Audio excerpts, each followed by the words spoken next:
ফুচকা বানাবো। ফুচকা বানানোর জন্য আমরা প্রথমে আলু আর অ্যাঙ্কর ডাল এটা ধুয়ে সিদ্ধ বসাই দিলাম। এটা অনেক সময় লাগবে সিদ্ধ হইতে, যার কারণে এটা আমাদের বাসার রেগুলার চুলায় বসাই দিয়েছি। এর ফাঁকে আমরা অন্য অন্য কাজ সেরে নেব এবং এটা সিদ্ধ হইলে তারপর আমরা আবার এখানে ফিরে আসব। এখানে আমি আলু সেদ্ধ করে রাইখা দিছি, আলু সিদ্ধ হওয়ার পরে তুলে রাখছি। আর অ্যাঙ্কর ডালটাও সুন্দরভাবে সিদ্ধ হয়ে একেবারে শুকনো শুকনো ভাব হয়েছে। তো এখন আমি হইলো ফুচকাগুলা ভাজার ব্যবস্থা করব। ফুচকা ভাজার পরে ফুচকা ভাজার সময় আপনাদের সামনে আবার ভিডিও নিয়ে আসছি।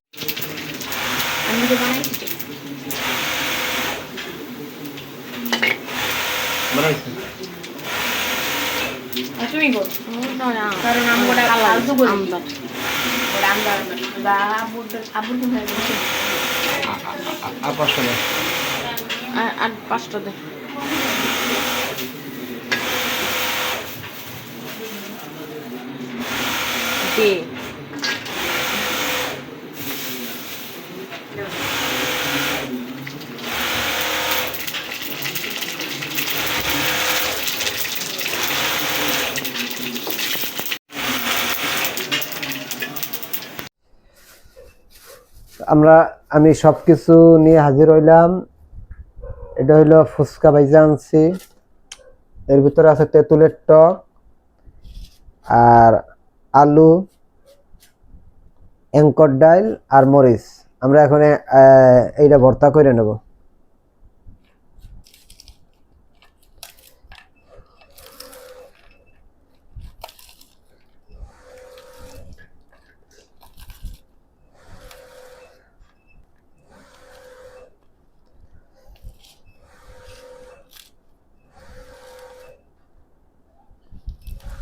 মরিচ আর আছে, আরো দাও মরিচ। ওই মাখনায় দেওয়া লাগবে, একটু তেঁতুলের ভিতরে একটু মরিচ দেওয়া লাগবে।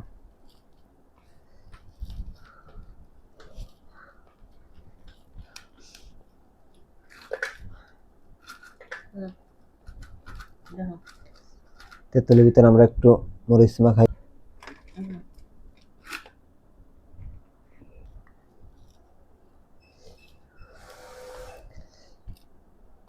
না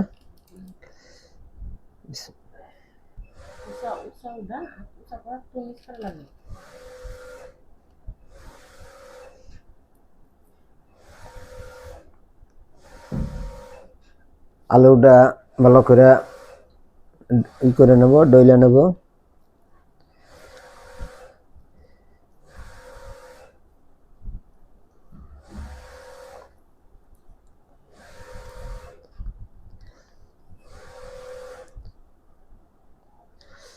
মরিচ ডাল আর আলু মরিচের সাথে মাখাই নেব।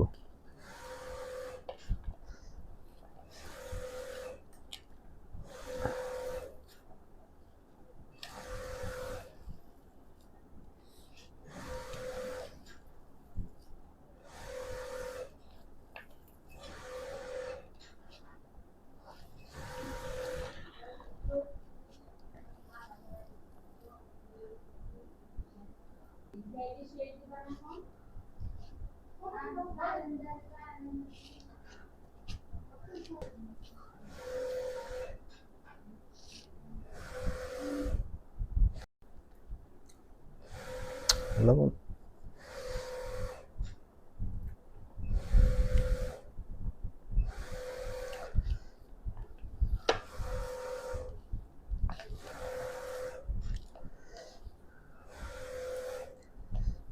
না, ওই দাও প্লেট দাও একটা বানাই থাওয়ার লাগে।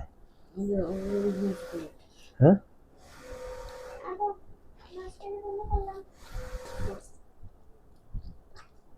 তেঁতুলের পানিটা কচলাই নেব, নিয়ে টকটা পুরাটা বাইর করে নেব। তেঁতুল অনেক পুরনো তো, হয়তো বা টক ঠিক মতন হবে না, এই জন্য আমরা আবার কিছু লেবুর রস এর সাথে অ্যাড করে নেব।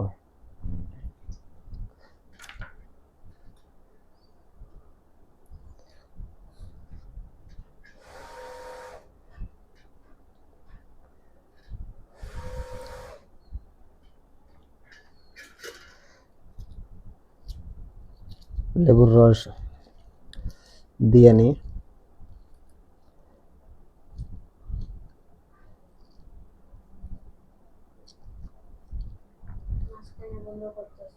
আমার লেবুর রস দেওয়া শেষ। 1.5টা লেবু দিয়েছি, আর দেবো না, বেশি টক হয়ে যাবে। আমি লবণ আগে একবার দিছিলাম, তারপরে এখন আর একটু লবণ একটু কম হয়েছে, যার কারণে আর একটু লবণ দিয়ে নিলাম।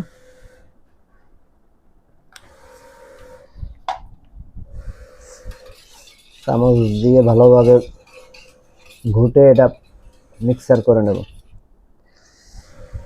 আর এটা একটু ঘন করার জন্য অল্প একটু মশলা মাখনা এর ভিতরে দিয়ে দিলাম।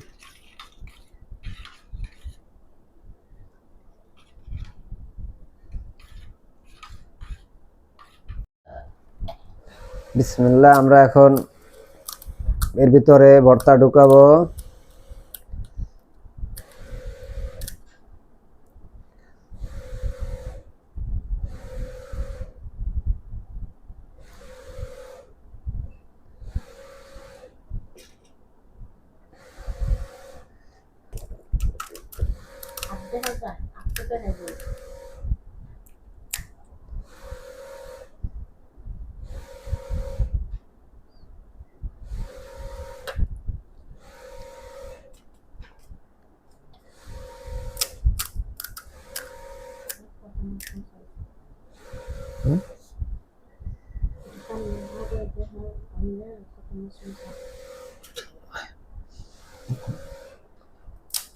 দেখছো?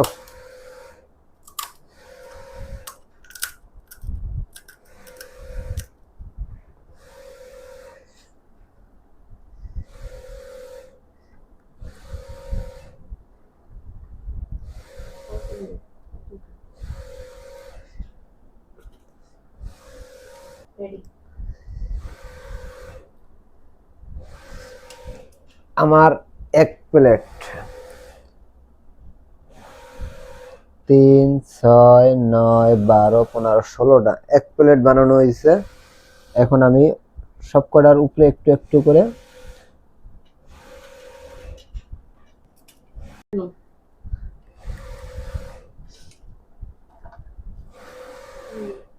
ওই ওগুলো বাকি এটা ফিরিয়ে দেন রূপালি। আর এখন আমি প্রতিটা ফুচকার ভিতরে টক দিয়ে দেব।